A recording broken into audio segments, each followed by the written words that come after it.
He grew up in Arkansas, went to Yale Law School, and served as the state attorney general. He had a long tenure as governor of Arkansas and served as chairman of the National Governors Association. In a come-from-behind victory, he won the Democratic presidential nomination and went on to defeat President Bush to win the presidency. In his 2 terms in office, he signed the North American Free Trade Agreement, supported welfare reform and financial deregulation, but failed to generate enough support for his national health care reform plan. He sent the U.S. military to intervene in the conflicts in Bosnia and Kosovo, and worked on peace initiatives in Northern Ireland and the Middle East. He was impeached on charges of perjury and obstruction of justice related to his relationship with a White House intern, but was acquitted in his Senate trial. After leaving office, he wrote his memoirs, created the Clinton Foundation, and supported his wife's political career. He is our nation's 42nd chief executive, Bill Clinton.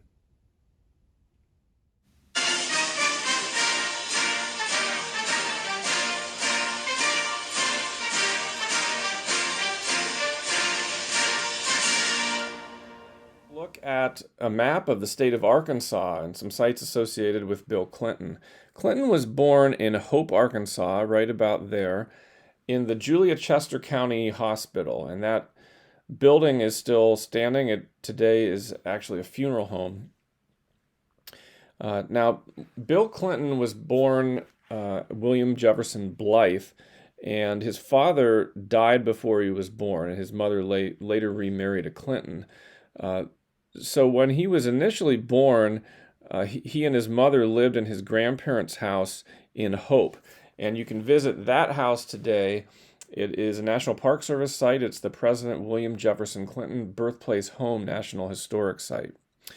There's another house in Hope where he and his mother and stepfather lived later, and it is marked in Hope. There's actually a lot to see in Hope. There's a number of sites associated with President Bill Clinton as well as Arkansas Governor Mike Huckabee. And there's an old train station that they renovated and created a visitor center in, and they can give you maps and information about the different sites around town related to both of those individuals.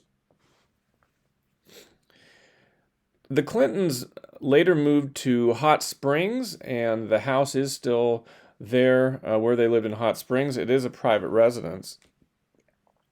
And later on, Bill and Hillary Clinton lived in Fayetteville when they were both teaching at the University of Arkansas School of Law. And you can visit the house that they lived in there. It is now the Clinton House Museum in Fayetteville. Well, the Bill Clinton Library and Museum is in Little Rock, Arkansas. You can also see the old state capitol in Little Rock, which is the capital, through the Civil War period. And it was at that location that Bill Clinton spoke on the night of his election in 1992. Let's take a look at one other map. Let's take a look at this map of the area around New York City.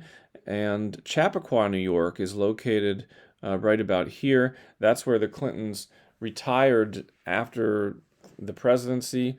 And from there, of course, Hillary Clinton ran for senator from New York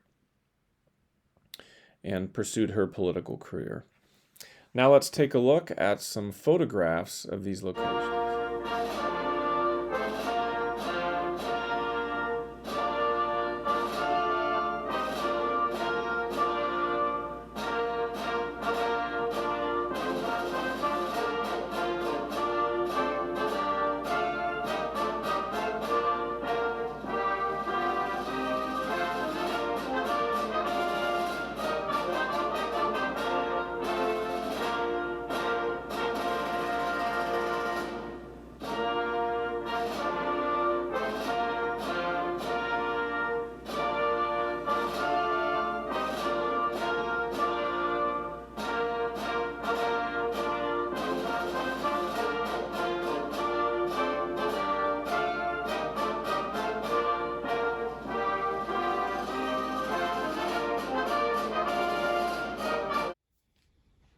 Let's take a look at some books in my library relating to the life and times of Bill Clinton.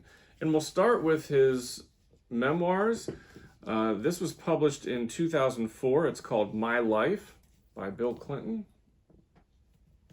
And it covers not only his presidency, but it spends a lot of time on his life and career prior to his presidency. Hillary Clinton also wrote a book in 2003 called Living History. And this covers her life up through her years as First Lady and her run for the U.S. Senate from New York. Well, Madeleine Albright was Secretary of State during Bill Clinton's second term, and she wrote her memoirs in 2003. It's called Madam Secretary, a Memoir. This is a great book on the 1992 presidential election campaign. It was published in 1994, and it was written by Mary Madeline and James Carville, who are a married couple. Mary Madeline worked on the Bush campaign, and James Carville worked on the Clinton campaign. The book's called All's Fair: Love, War, and Running for President. It's a great recap of all the events that occurred during the 1992 election cycle and some sort of humorous anecdotes mixed in, so it's an entertaining read. A somewhat controversial book written by Webb Hubbell. It was published in 1997, based on his relationship with the Clintons in Arkansas and in their first term in the presidency. It's called Friends in High Places: Our Journey from Little Rock to Washington, D.C. by Webb Hubbell.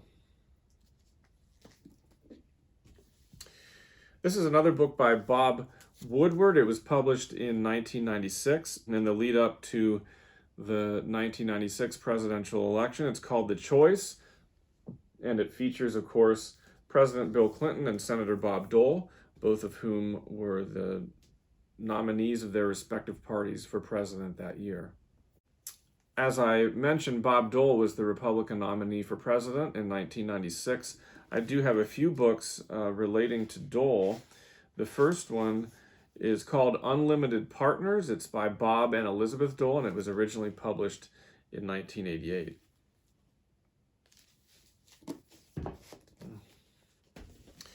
And this is another book by Bob Dole, but it's his story from World War II, where he was badly injured fighting in Europe. It's called One Soldier's Story, a Memoir. And a short biography of Dole that was published in 1994 by Jake H. Thompson. It's called Bob Dole, the Republican's Man for All Seasons. And one last book by the conservative commentator Barbara Olson, and it's called The Final Days: The Last Desperate Abuses of Power by the Clinton White House. It centers largely on the last-minute pardons that President Clinton issued as he left office. Barbara Olson, as I say, was a conservative commentator. She was married to Ted Olson, who was Solicitor General in the George W. Bush administration. She tragically died in the September 11th attacks in 2001. She was on the plane which hit the Pentagon. Our next program will take a look at our nation's 43rd president, George W. Bush.